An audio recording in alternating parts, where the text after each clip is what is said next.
very excited to actually introduce today's guest on this interview because last month I actually documented a process of starting over from scratch and pretending to be a total new beginner and building my business on Upwork and cold email. And I got to end the challenge and people said to me, dude, why did you not include Fiverr in this? And have you seen this girl, Alex, who's like killing it on Fiverr? And as a freelancer who's been doing this for years, I have only ever heard negative things about Fiverr. And then I checked out her stuff and I was like, wow, she's actually killing it. Like last year, I think you made over 378K on Fiverr and you've grossed over $1 million in total, which puts most freelancers to shame. So I was like, we've got to interview this girl, figure out some of her processes and like get to know Fiverr a little bit better because it seems like a platform that a lot of us are just kind of sleeping on. So welcome, Alex. And I can't wait to get into all of it. I know. Thank you, Rob. Thank you for having me on. Let's chat. So first things first, we got to address the elephant in the room. Why Fiverr? Yeah, no particular reason except I heard about it in 2015 when I was looking for a way to make some like petty cash. I was working an office job, was very unfulfilled at it, very bored, and I guess my natural entrepreneurial spirit was like, if I'm going to sit here all day, I'm going to figure something out right now. So I ended up, my mom actually told me about Fiverr. I didn't have any like particular loyalty to it or anything. It just happened to be what I heard about in 2015. And when I opened more services at the end of 2015 and in 2016, it kind of just took off for me. And that's why I'm on it today. I've never had any formal partnership with them or anything. Kind of funny enough, you know? And the $1 million, the 300K you made last year, all that is that coming from like small 5, 10, $20 gigs? No, so that's Okay. where it's tough because the Fiverr branding, the names, it was based on $5 at one point. It definitely was. I remember those days, but they have moved so far away from that now. But their name haunts them, so always think about what you're going to name your business because all of my services start at $125. So that's why they are far away from $5 today. I see. Yeah, that's what I was taking a look at your profile beforehand and I was like, some of these gigs are like $400 or $500. And I imagine if you got systems to actually process that on a daily basis, like what does your day look like? Because I've seen that you say that you put in like really long hours to be able to pull in these kind of numbers. So like Yeah. take us through like a little day in the life of how you process this much volume of work. Well, so it's been so different throughout all 6 years of it. Like no year has been the same as the last, which I kind of like about it. It's very unpredictable in a fun way. Right now, so after the CNBC video came out in March, I have not been a human being since then, the last 2 months, because the traffic I'm getting is just unbelievable. Great problem to have, but there is no work-life balance here right now. So I am definitely doing 12-hour days, both on Fiverr and managing my personal brand. So it's not sustainable. And I don't recommend that if you're listening. But when I normally have it under control, I do like a 7 to 8 hour day with it. People get all up in arms about this. I work with a team of people now, not only for Fiverr, but all my other stuff that I do. And I don't know why that just upsets some people, but it does. But for the first 4 years on Fiverr, it was just me. So I had moments where I had 14-hour days going.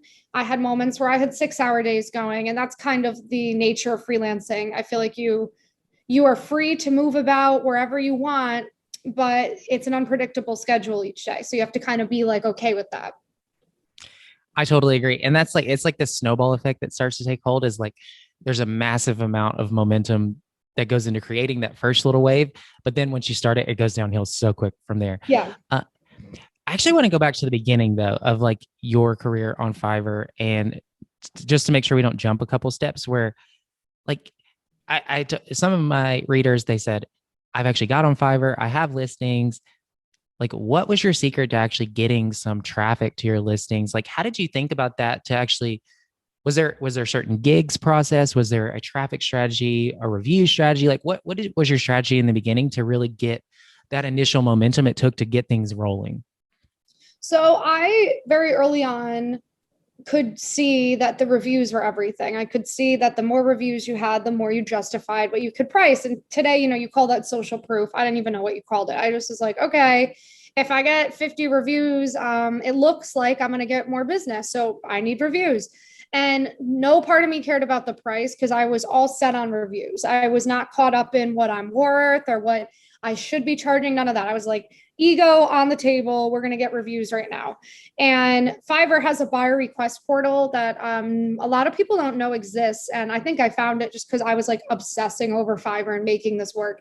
And people post jobs that they need fulfilled in it, and you can apply to them. You can apply to up to like 10 per day. So I think I sent out like literally 600 of those requests in like my first 6 months. And I got 50 to 100 views on like all or 5-star reviews on all 3 of my services. And then the rest was history once I had done that. So it's like, I kind of still try and tell people to do that today, but it's not for the faint of heart. Are you going to be working for $5 or $10 for each thing? Yeah, but it's a long-term game. So it's kind of up to you how you want to think about it. If I could, I would digitally hug you right now because that's exactly what I tell everyone. It's the reviews, the testimonials. Like Yes. sometimes we've gotten testimonials in our business that literally are the key to the next 3 pieces of business that we land. And Yes. maybe that first thing that you landed wasn't like a high paying gig, but like there's so much experience that goes along with that. And then like social proof, as you said, that just gets baked in the process, that Yes.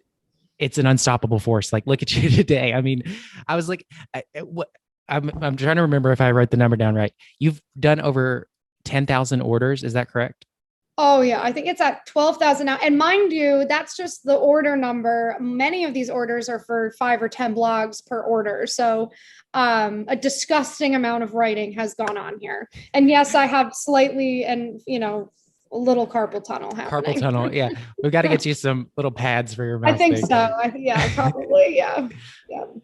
Okay. That's very good to hear. And also encouraging because like where you are today, it almost seems unfathomable, but you start at the beginning, you start at square one, built that, built that solid base and then kind of kept going. So Yes. would you recommend Fiverr to someone who is maybe a little bit already pretty skilled at freelancing? And like, is that like kind of the medium you recommend that people like build a business on? Because for you, like, it seems like you haven't tried to migrate off of Fiverr, even though with the CNBC interview, all the stuff you have going on, it seems like you could actually go off of that and just build your own agency Yeah. there. But I'd love to hear you talk a little bit about that. Sure. So I actually am putting effort into building my own thing off of Fiverr right now, but I have to be honest, my entrepreneurial side, I'm not that I'm bored. I'm so grateful for all of it, but I want to do a bunch of other stuff now. So I don't want to freelance write forever. And I feel like I did it and it's been great. But I do tell people I am in the next year planning on migrating away. It's just tough to walk away from the money that comes through my profile right now. It's hard to walk away from it. But I mean, I would recommend to people. So if you're already established, yeah, you could still start. See, people won't have to start as low as I had to. I had to start at the $5 mark back in 2015. You don't have to start at that anymore. You can start at the $25 mark. You can start at where you're making 25 to 35 an hour, just starting out on there, which is a much more livable wage than what I was doing back in the Wild West days. So I would recommend it for everyone at every experience level. But I mean, yeah, at some point, do you want to establish yourself off of there? Because, of course, because Fiverr still owns your profile. So I think it's a happy medium. I tell people do both at the same time because it's going to take you time to get traffic to your own personal website. You have to that doesn't just happen overnight. You have to establish yourself. So while you're waiting for that to happen, why not, hop on a Fiverr and make sure like you give yourself all these opportunities for it to work. I love that. And I think you're on the cusp of like where you're about to build a whole personal brand where you can actually teach people how to do what you've done in even more Right. capacity. So I think that's really cool. So the 2 things that really stood out to me when I was checking out your YouTube channel and your podcast was that you do these really cool critiques of freelancers profiles. So Yeah. I want to maybe, I don't want to have you roast anyone on air, but I would love for you to kind of talk about, what makes a good profile, because I know that you mentioned that was like a big anchor piece for you in the beginning, is kind of focusing on getting your profile right. And maybe also if you could share some tips for writers and kind of choosing the niches that you choose. Because I think there's a little bit of secret sauce there when it comes to the types of services that you're offering. So yeah, would you mind kind of sharing that? Yeah. I think what a lot of people don't realize is a freelancing profile, the same principles that apply to an Instagram apply to a Fiverr. And I think they think, oh, since it's a professional site, or oh, because Fiverr's anonymous, I can hide. And no, you can't. If anything, you have to be more transparent than ever on a Fiverr because you have to build trust. And I know I sound like a life coach right now, but it is all about winning people's trust on a site like a Fiverr. And one of the first ways to do that is with the imagery of it. And people hate hearing that. They're like, oh, I don't like how I look, or I don't want to be on whatever. And I'm like, listen, people are not buying you for your face. They can do that on OnlyFans if you want. They're buying you for the service you're going to provide to them, but they have to trust you. They have to know you're a real human. I mean, people have been burned online. They've had credit card info stolen, scammers, all this stuff. So you need to right away communicate to people that you are not a scammer and that you are committed to your Fiverr and, doing the best job you can for them. And having professional, crisp, high resolution imagery, I think much like an Instagram or a LinkedIn, same thing on a Fiverr, it immediately tells people that you're taking this seriously. And this isn't just some like blurry selfie you took in your living room because you're just going to like half-ass this. People can always tell that no matter where you are. As far as getting orders in the beginning, yeah, Fiverr has different categories. Graphics and design, social media, and writing are its biggest ones, along with video and video editing. They have like lesser known categories though, like cooking lessons and fitness lessons and all that stuff just doesn't have the same traction. So I do recommend to people that they open some what I call catch-all gigs in the beginning. Writing a blog, designing a logo, posting to social media for people, pretty very simple skills that a lot of people can learn if they want to. And I think that is the easiest way to get attention on your profile versus getting on there and offering something like really niche that barely has like any activity on it. And how do you know what has activity? You just look it up on Fiverr and look at the existing gigs and how many reviews they have. I see. What would you say is the biggest category of work that you end up processing? Is it blogs? Is it press releases? Yeah, it's blogs, website content, like all the words on a website, and ebooks are always way, way ahead of all my other writing stuff. So if someone wanted to hire you right now to write an ebook, one, would you be writing it? And two, how much would that cost? Yes, I actually do a lot of the ebook writing because it's very hard to do and it's not easy to find other people who do it to my standard. I charge a lot for it though, because I don't by industry standards, but so I raised my prices slightly because it wasn't lining up for me. But I charge like 700 for a 5,000 word ebook, but that takes a lot out of me when I write those. A lot goes into them. I mean, you have to be creative. You have to do a lot of research. You have to organize it for people. You have to edit it, anticipate a revision possibly on 5,000 words. So those are a lot though. I don't think I could write ebooks forever for people. They take a lot of my brain to do. Yes, I've written 5,000 words in a day and I'm beat by the end of it. And there's a lot of typos. And so I totally get that. You feel like a part of your creativity like flew out the window when you're done. Yeah, a tall glass of wine is required at the end of that. Oh yes. What thing I saw you do in another interview and actually on your YouTube channel also was you actually wrote quite a long blog post. So I don't want to misquote it. Maybe it's 1,000 words in like under 20 minutes. Is that? Yeah, I wrote 2,000 words in an ebook in 32 minutes for everyone who was saying that I'm lying and all that good stuff.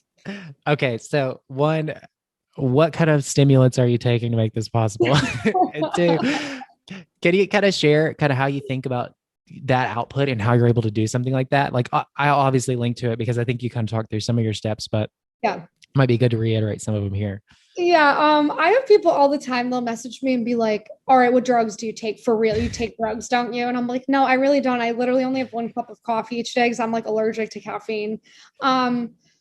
Okay, so how I'm able to do that is I have very detailed questionnaires that the clients have to fill out for me to do this order for them. And for the ebook, I make them give me the chapter topics. I make them give me a tentative book title. I make them give me some sources where I can start my research. So I basically make them give me the whole outline. And then I just, kind of plug and chug from there. And I think that's how I'm able to write at that speed is I've spent a lot of time like curating these questionnaires. And the clients might get pissed about it, but I'm like, you know what? Like, I want you to like this finished product. So you get it. Like I need something from you here. Like I can't read your mind. And sometimes, they don't get that. They're like, I don't want to, how come I have to tell you this? I'm like, because I don't know what you want otherwise. But I mean, I've done this every day for almost 7 years. I mean, you see people when they do things every day for 7 years, they can do it blindfolded. It's like literally muscle memory. I've written so much that practice. That's how. No drugs. No drugs. Yeah. Yeah. And I love that you get the clients to actually fill out a survey for you, because I feel like this is the real secret to actually writing for clients at scale, because a lot of times they'll actually spoon feed you the information that you need, the subheadings, the outline, now it's just about filling in the chunks of it. And like a lot of that heavy lifting is done before you actually even started writing words, which I really love. Sure. And they like it too. They like the finished product because they had a say in it. And because, like everybody likes to micromanage, like it's actually what they want it to be too. Because I don't want to deal with them being like, oh, this isn't what I wanted. I'm like, you're going to tell me what you want then. Because like, I don't know what you want. Yes. And then also, like, if they've been giving you the information, they've got to disagree with themselves. Yeah, exactly. Right. If they're like, oh, this isn't what I asked for. And I'm like, oh, there it is. Yes, it is. So one question I have got to ask is, because a lot of copywriters, a lot of writers are doing exactly what you're doing. They're building a client-based business, and then they also want to be building a personal brand. But I have to ask you, like, how do you actually have time to do this? And how do you think about doing that in a way that is kind of taking you to your end goal, which is kind of moving beyond just like a writer for clients, maybe doing some things on your own? Yeah, my personal brand, I never thought, 6 years ago that I would become like known for this. I was very fine just writing in the corner and like nobody knowing what I was doing. My personal brand kind of came about because of the CNBC article in 2018. It like put me on the map for it. And then people started to just find me and be like, oh my God, were you the girl in the CNBC article? So it was kind of that reason that I started to share more about like what I do every day. Cause I honestly didn't think it was that interesting. I was like, this is kind of boring. Like, I don't think people care about this stuff. And in March 2020, I downloaded TikTok because I was really bored. I was in my mom's basement. So I had fled New York City because of the pandemic. And I downloaded TikTok and I was like, okay, I got to make it through whatever's happening in the world right now. Let me check out this kid app. And I saw some business people on there and I was like, oh, maybe I'll make a video about Fiverr. I don't know if people find that interesting. I had zero expectations. And a lot of people found it very interesting. So I'm just kind of like, my personal brand is almost a response to the feedback I've received from people, if that makes any sense at all.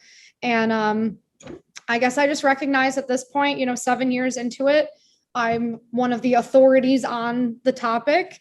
And I don't know, I just somehow, here I am with my personal brand that matters a lot now. And I'm having fun with it, of course, but it's tough too. Like being so out there has had its drawbacks too. So I get like a lot of internet hate on there, and it's had its like mental health challenges for sure. So there's some days when I'm like, oh, okay, I don't know if I want to keep doing this, but then I wake up the next day and I'm like, nah, I'll keep doing it. Yeah, especially for someone like you. I mean, like, even in the short time span that, like, from the time I was like, I want to interview her till to today, I mean, I've seen your brand just explode higher. Like, Yeah.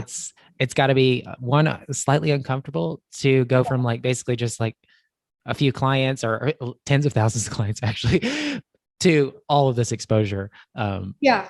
Yeah. I mean, it's been like March was when the CNBC like episode came out. I didn't even know it was going to be like an 11-minute episode on me, but that like, yeah, that changed everything again.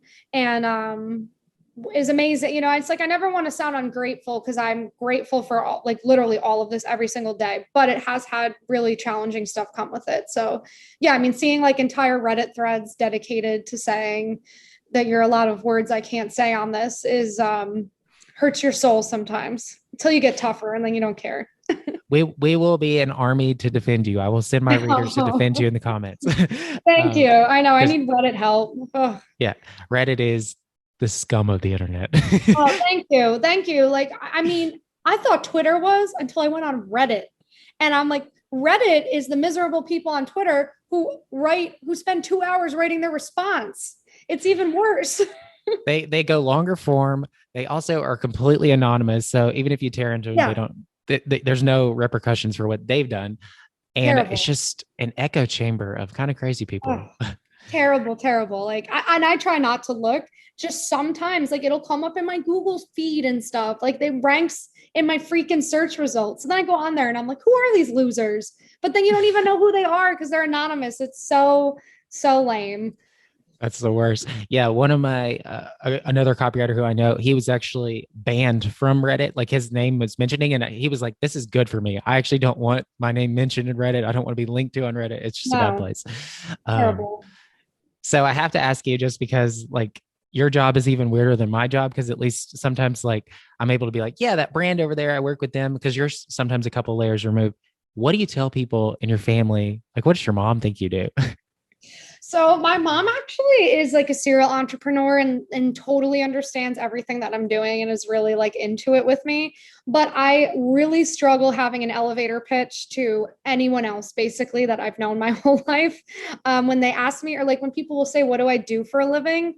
I have no exact answer because I do multiple things now. So I'll just say to them, like, I'm a writer, but that totally doesn't describe like what's happening. I had some people like come service my house in the past 2 weeks. And they were like looking around, they see like I live on the water and stuff. So they're like, "Oh, like what do you do?" And I just say I run internet businesses, but then I realize what that sounds like too. So I'm like, I don't know how to describe it to generally older people. Like I don't know how to describe it to them. So I just like I'm like, "Oh, I'm a writer." And I know they're like, "Yeah, okay." Yeah. It's like, what is she doing all day at home? She must be Yeah. selling drugs. Yeah, I think one guy insinuated he thought I was a stripper, which I will take as a compliment. But they definitely don't understand what's happening on this laptop. This is the thing that actually unites all writers together, is we can't explain what we do anymore. No, definitely not. Well, very cool. And I definitely appreciate you coming on to share kind of the behind the scenes of Fiverr, because I think it totally is a business that I have been sleeping on. Like I was actually shocked by how much progress I was actually able to make on Upwork in just a couple of days. And like now you're kind of making me want to do another experiment with Fiverr. So if You you guys leave a should comment down below, I might actually consider doing that. But do it. um, Seriously, there's so much traffic to it online today. You'll get like tons of views. You should do it. that's so fun. I'm actually strongly considering it. Um, Well, very cool. So I'll be sure to link up the podcast, because you have some really cool resources over on your YouTube channel, and you've got a great podcast, which you just told me about before we went on air. Yes. And I'm excited to kind of binge some of the episodes. But thank you so much, Alex. I'm really, really pumped to share this, and it was fun. Thanks for having me on, Rob. Very cool.